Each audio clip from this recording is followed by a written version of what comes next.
People do crazy things. They climb huge mountains, they run marathons. My crazy thing is 5 days a week, I put on pajamas and a black belt, and I step into the ring with people who are half my age, sometimes a third my age. And that's crazy. That's just kind of nuts. But the reason for me that I've continued to participate in martial arts after all these years is that it's challenging. It's hard. We all think that we want things that are easy. And from time to time, we all want something that's easy. But really, the things that keep us engaged, that keep us going and keep us striving are the things that challenge us. When I first started teaching private music lessons, I wanted to be the teacher that every student loved.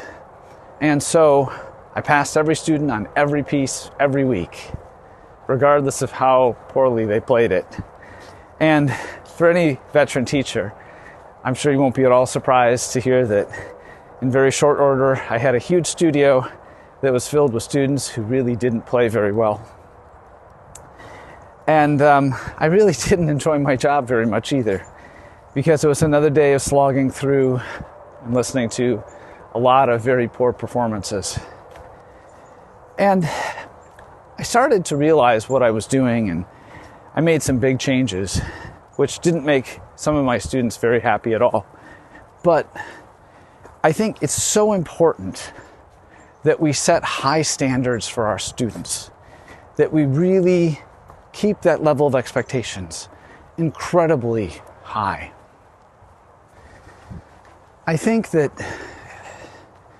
keeping those students challenged, really expecting a lot of them, is super important.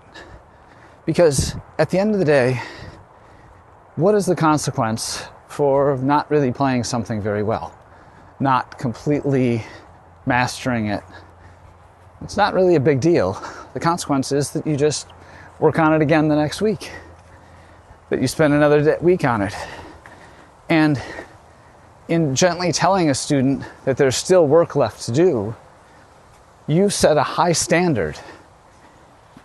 You've taught that student, well, you can't come in and play this piece with lots of pauses and wrong notes and wrong rhythms and expect to pass it.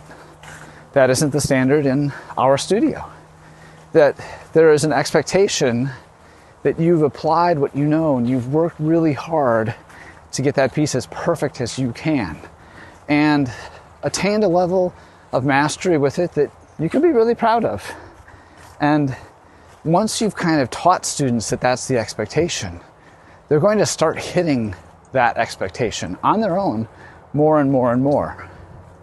And so keeping students and setting that high level of expectations at the beginning becomes really important, because students will continue to perform at that high level as long as you continue to set those expectations for your students.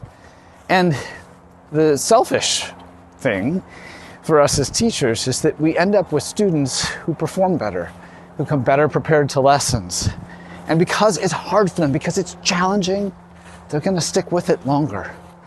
Because at the end of the day, we all think that we want something that's easy, but when it comes right down to it, what we all really want is something that feels like a challenge that we can overcome.